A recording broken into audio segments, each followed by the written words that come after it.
In a pit at Crow Creek, South Dakota, archaeologists unearthed over 500 skeletons, their skulls bearing the brutal marks of scalping from a massacre in 1350 AD. For centuries, this ritual of violence shaped the spiritual and martial lives of Native American tribes, yet its legacy is shrouded in myth and misunderstanding. Was scalping merely a barbaric act, or did it carry profound cultural meaning? Stay with us to uncover the shocking truths and untold stories behind this ancient practice. In the ancient expanse of North America, long before the shadow of European sails fell upon its shores, the practice of scalping carved a grim legacy. As early as 2500 BC, tribes across the continent wielded this ritual with chilling precision.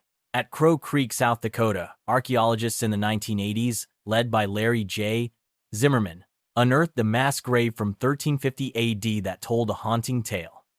Over 500 skeletons lay in a single pit, their skulls bearing the unmistakable marks of scalping, with clean, deliberate cuts slicing through bone. Studies published in the Journal of Anthropological Archaeology, 1989, reveal that 90% of these remains showed scalping wounds, making Crow Creek one of the largest documented massacre sites in pre-contact America. This discovery, corroborated by radiocarbon dating, shatters claims that scalping was a colonial invention.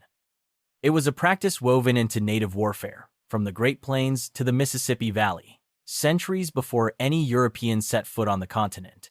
The sheer scale of the Crow Creek find, with over 60% of victims being women and children, underscores the ritual's deep roots in tribal conflicts, a testament to its enduring place in Native history.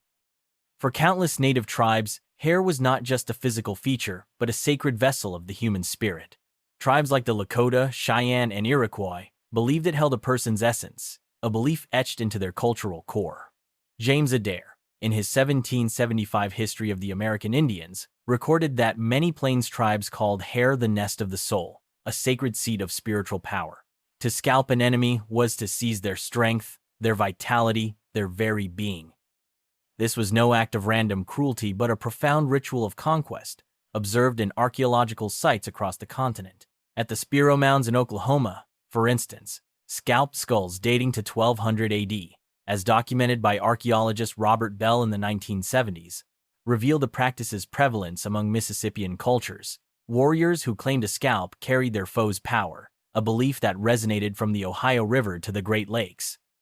This spiritual dimension, noted by anthropologist Raymond DeMalley in Handbook of North American Indians, 2001, elevated scalping beyond mere violence, making it a sacred act of triumph over an enemy's soul. The reverence for scalping ran so deep that victims were often left alive, their spirits deemed broken without their hair. Stripped of their scalp, they wandered as hollow shells, no longer whole in the eyes of their people. Jesuit missionary Pierre de Charlevoix, writing in the 1720s, described scalped survivors shunned by their villages, their bare skulls marking them as outcasts, spiritually dead.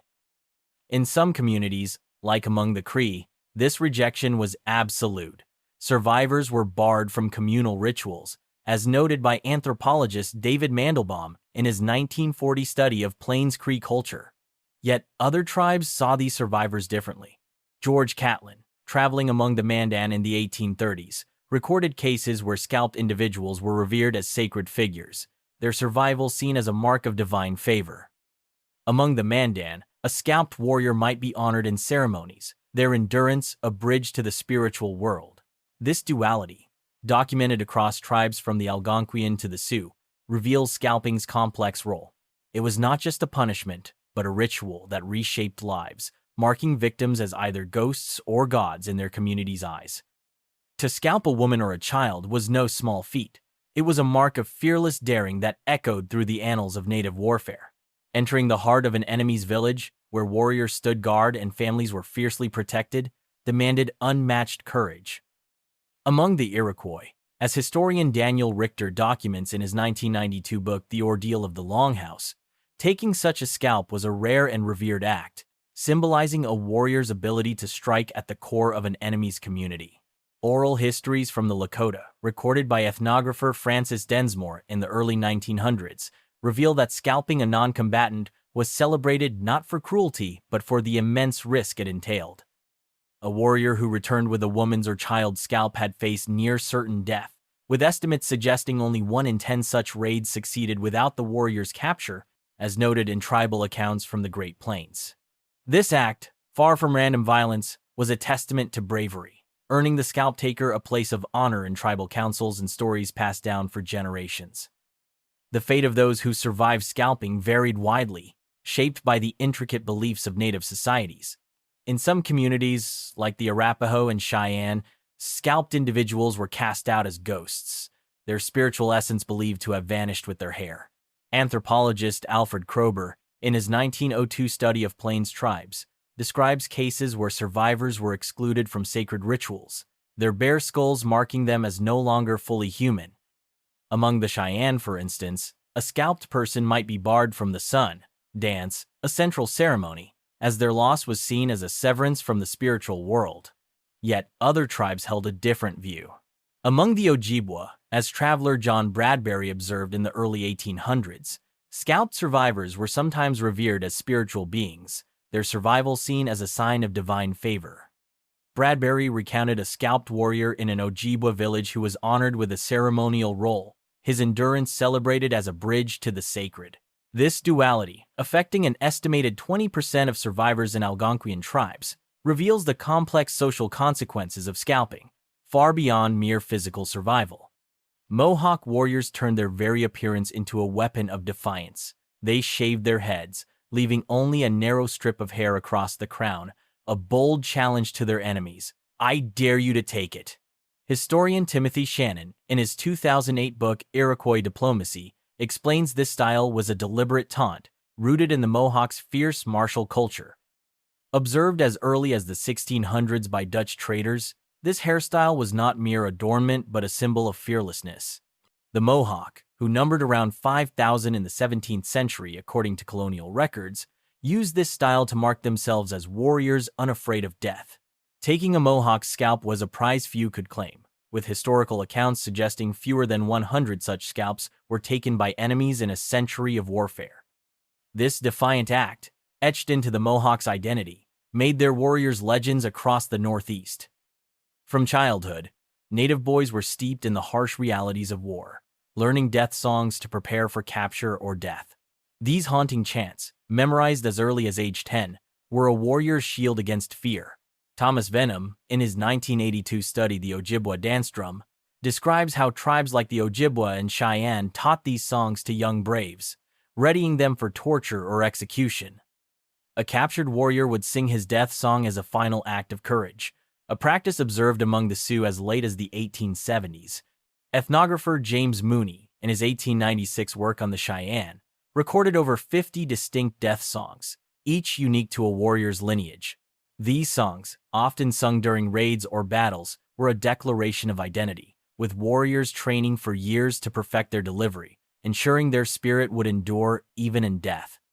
In many native villages, a central stake stood as a grim stage for justice. Captured enemies faced public torture, often led by women and children to heap shame upon the defeated.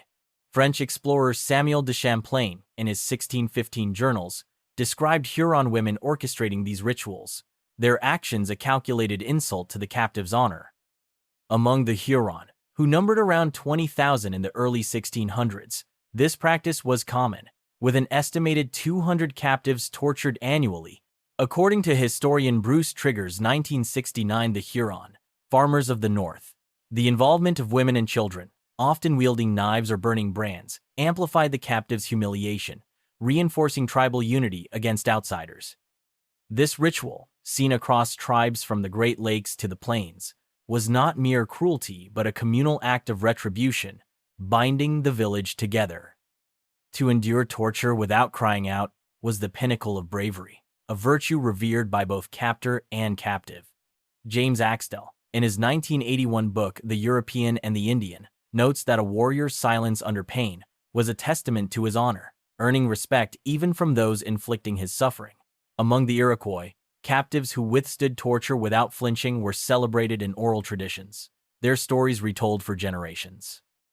John Tanner, a captive among the Ojibwa in the 1790s, recounted warriors singing defiantly as they faced fire and blades, Their silence, a powerful assertion of courage.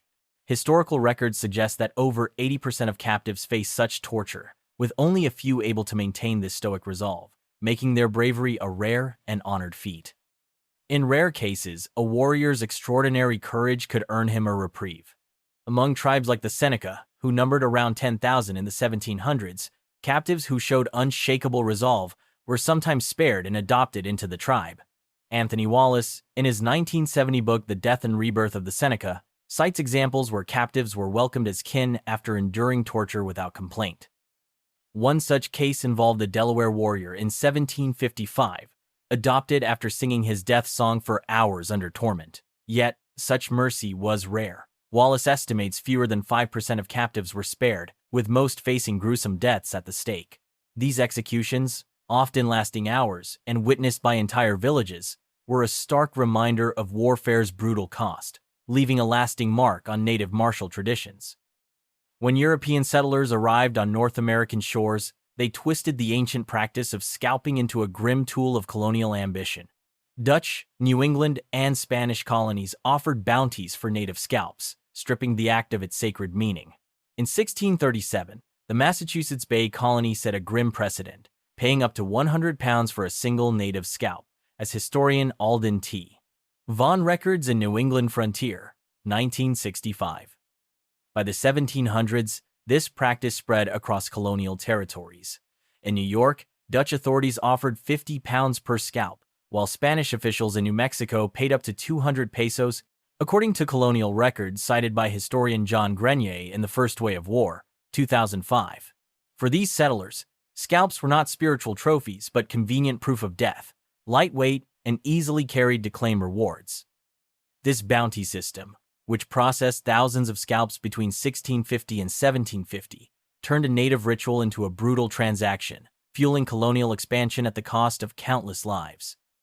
The promise of profit unleashed a wave of moral decay among bounty hunters, who preyed on more than just native targets. Unscrupulous hunters, driven by greed, began killing Mexicans, whose dark hair and scalps were nearly indistinguishable from those of Native Americans. In the 1830s, Texas Rangers and freelance hunters submitted hundreds of fraudulent scalps, many from Mexican victims, to claim bounties, as historian T.R. Fehrenbach details in Comanches, The History of a People, 1974. Fehrenbach estimates that up to 30% of scalps turned in during Texas's bounty programs were non-native, exposing the grotesque opportunism of the era.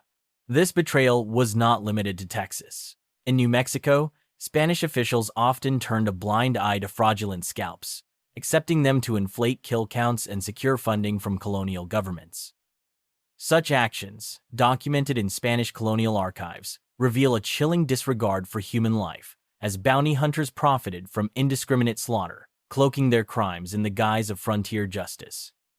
Unlike the native practice of scalping, rooted in spiritual and martial traditions, European scalping was a cold calculus of profit. Where a Sioux warrior might scalp to claim an enemy's soul, a colonial hunter sought only coin, creating a stark cultural divide. Historian Colin Calloway, in The Scratch of a Pen, 2006, argues that this difference deepened mutual mistrust, with Europeans branding native rituals as savage while ignoring their own atrocities.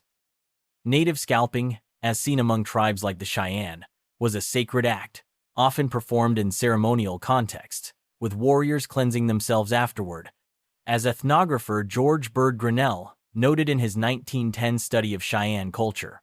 In contrast, colonial bounties required no such reverence. A scalp was merely a commodity, with over 1,000 bounties paid out annually in New England alone during the 1740s, according to Gagné. This pragmatic approach, devoid of honor or ritual, turned scalping into a grim business, widening the chasm between native and European worlds. Some historians, in their haste to soften the edges of a brutal past, argue that scalping was a rare practice, or one sparked by European contact. This revisionist claim crumbles under the weight of evidence, oversimplifying a ritual that defined native warfare for centuries. Archaeological discoveries paint a starkly different picture. At sites like Crow Creek in South Dakota, where over 500 skeletons from 1350 AD bear scalping marks, the practice predates European arrival by over a millennium. Keith Otterbein, in his 1999 article in Ethno-History, points to similar findings at the Spiro Mounds in Oklahoma, where scalped skulls from 1200 AD confirm scalping's deep roots. These sites, analyzed through radiocarbon dating, show that 90% of Crow Creek victims and 70% of Spiro Mounds remains were scalped, proving it was a widespread custom among tribes like the Mississippian cultures long before Columbus. To suggest Europeans introduced scalping ignores this hard evidence, reducing a complex native tradition to a colonial footnote and dismissing the agency of tribes who honed this practice over generations. Scalping was no borrowed act, but a profound spiritual ritual woven into the very fabric of native warfare. Tribes like the Sioux, Cheyenne, and Blackfeet saw scalping as a sacred act, a means to capture an enemy's spiritual essence. Anthropologist Raymond Damali, in his contribution to Handbook of North American Indians, 2001, describes how Sioux warriors performed scalping with ceremonial precision, often cleansing themselves afterward to honor the spiritual weight of their act. Excavations at sites like the Larson Village in South Dakota, where 75% of 71 skeletons from the 13th century show scalping marks, further confirm its pre-contact prevalence. These rituals, documented across the Great Plains and Great Lakes, were not reactions to European influence, but part of a martial tradition that spans centuries. To claim otherwise, as some revisionists do, is to strip native cultures of their depth, casting them as passive recipients of colonial violence, rather than active shapers of their own history. Denying scalping's cultural significance, often out of modern discomfort, does more harm than good to Native American heritage. By sanitizing this history, revisionists erase the complexity of Native traditions, reducing them to simplistic tales of victimhood. Historian Ned Blackhawk, in his 2006 book, Violence Over the Land, argues that acknowledging the full scope of Native practices, including their violent rituals, honors their sovereignty and resilience. To ignore scalping's role is to silence the voices of ancestors who lived by these codes. For instance, among the Cheyenne, scalping was part of a warrior's path to honor, with over 80% of male warriors participating in scalp-taking raids by the 19th century, as noted by ethnographer George Bird Grinnell in his 1910 study. Erasing this history for the sake of modern sensibilities robs Native communities of their narrative, diminishing the intricate tapestry of their cultural legacy, and ignoring the strength it took to navigate a world of constant conflict. In the brutal summer of 1864, the Santa Fe Trail became a killing ground for 13-year-old Robert McGee. Traveling with his family in a small wagon train, he faced a ferocious Sioux war party led by a seasoned chief. In just 10 minutes, the warriors unleashed a bloodbath, slaughtering nearly every man, woman, and child. McGee, caught in the chaos, was shot in the chest and pierced by 2 arrows, pinning him to the prairie grass. As he lay conscious, the chief drew a knife and carved away his scalp, leaving him bleeding and exposed. The warriors plundered the wagons and rode off, sparing no glance for the boy left for dead. Historian Pekka Hämäläinen, in the Comanche Empire, 2008, notes that such raids along the Santa Fe Trail in the 1860s killed over 200 settlers annually. McGee's survival, against staggering odds, began when cavalry from Fort Larned, patrolling the trail, found him barely alive. Taken to the fort, he endured crude medical care in an era when survival from such wounds was rare, marking his story as a testament to unyielding human will. McGee's escape from death was a miracle in an age of grim medical realities. Scalping victims often face slow, agonizing ends due to infection or skull necrosis. Medical records from the 1860s, cited in the Journal of American History, 1995, estimate that up to 60% of scalping survivors died from sepsis as exposed skull bones rotted, sometimes revealing the brain. At Fort Larned, surgeons worked with limited tools, basic sutures, and whiskey as antiseptic to save McGee. Another boy found with him, also scalped, succumbed to his wounds shortly after reaching the fort. McGee, however, defied the odds, recovering fully by 1865, as documented in frontier memoirs preserved by the Kansas Historical Society. His survival, one of fewer than 20 recorded cases of full recovery from scalping in Kansas during the 1860s, stands as a stark reminder of the resilience required to endure the frontier's horrors. In 1833, near the fledgling town of Bastrop, Texas, Josiah Wilbarger faced a Comanche ambush that would etch his name into frontier lore. Riding with 4 companions, he was attacked by a war party. 2 men were chased down and killed, their bodies left mutilated. 2 others fled, while Wilbarger, struck by an arrow in the leg, fell from his horse. A Comanche warrior pounced, lifting Wilbarger's head and scalping him alive, the knife's blade scraping against his skull. Left bloodied on the ground, he drifted in and out of consciousness, tormented by pain. In a fevered state, he saw a vision of his sister, who had died the day before in Missouri, urging him to hold on, promising help. The escaped men reached Reuben Hornsby's farm, where Hornsby's wife, stirred by her own dream of Wilbarger's survival, insisted on a search. They found him, barely alive, his face caked in blood and dirt. J.W. Wilbarger's 1889 Indian depredations in Texas recounts this harrowing tale, noting that such visions were rare but not unknown in frontier accounts. Wilbarger's survival in Bastrop, a town under constant Comanche threat, highlighted the relentless danger of the Texas frontier. With only a courthouse, stockade, and a few homes, Bastrop was a prime target.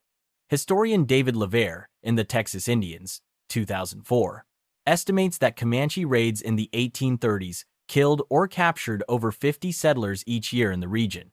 Wilbarger, nursed back to health by townsfolk, bore the scars of his ordeal for life. His dream of his sister, later confirmed to have died 24 hours before the attack, added a haunting layer to his story, blending resilience with the supernatural. Of the estimated 100 scalping victims in Texas between 1830 and 1840, fewer than 10% survived, making Wilbarger's recovery a rare triumph in a landscape of unyielding violence. In 1867, near North Platte, Nebraska, William Thompson faced a Cheyenne war party bent on chaos.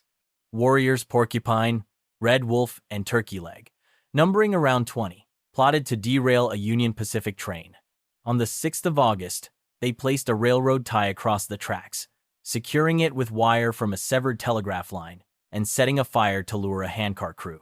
Thompson and Pat Handerhan, sent to investigate, crashed into the obstacle in the dark. Handerhan was shot dead, but Thompson, wounded in the shoulder, played dead as a warrior scalped him, the knife cutting deep into his scalp. Lying still, he endured the agony, later finding his discarded scalp nearby. The Cheyenne then derailed a freight train, killing engineer Brooks Bauer, who was thrown through the cab window. Thompson, joining survivors, staggered to Elm Creek for safety.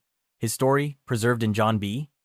Wolfe's Nebraska Folklore, 1960, reflects the brutal ingenuity of Cheyenne raids, which disrupted over 50 trains in Nebraska between 1865 and 1870. Thompson's survival exposed the grim limits of 19th century medicine. In Omaha, doctors attempted to reattach his scalp, a procedure with less than a 5% success rate, as noted by physician Susan LaFlèche-Picotte in her 1890s writings. Infection set in, dooming the effort, and Thompson's scalp was preserved as a relic, now held in Omaha's public library. Medical records from the era suggest that 70% of scalping survivors died from sepsis, with wounds often becoming fatal within weeks. Thompson's act of carrying his own scalp to safety, one of only a handful of such cases in Nebraska's history, underscores the raw determination needed to survive the frontier's violence, where Cheyenne raids claimed over 100 lives in 1867 alone.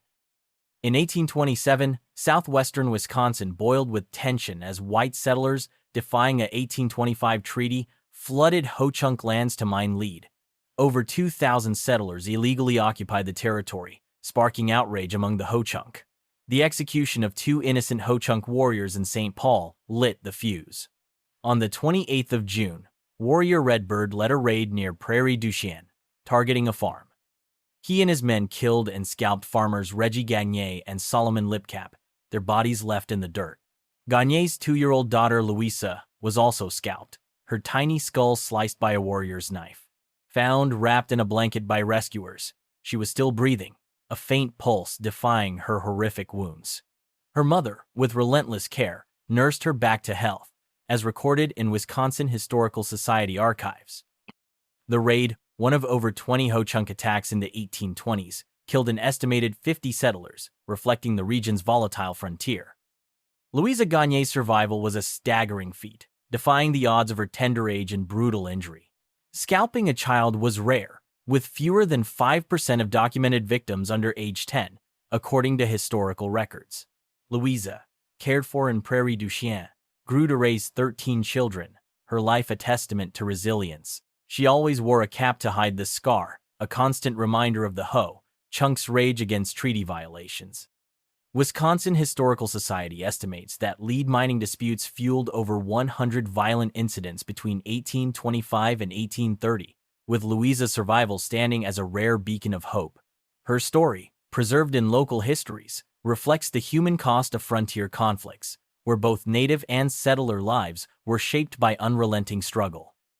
The stories of Robert McGee, Josiah Wilbarger, William Thompson, and Louisa Gagné reveal the raw resilience of those touched by scalping's brutal legacy. With deep respect for Native American cultures, we must preserve their history unflinched by its violence to honor their enduring spirit. As we reflect on these tales, what does it mean to confront the past without judgment, embracing its lessons to forge a more understanding future?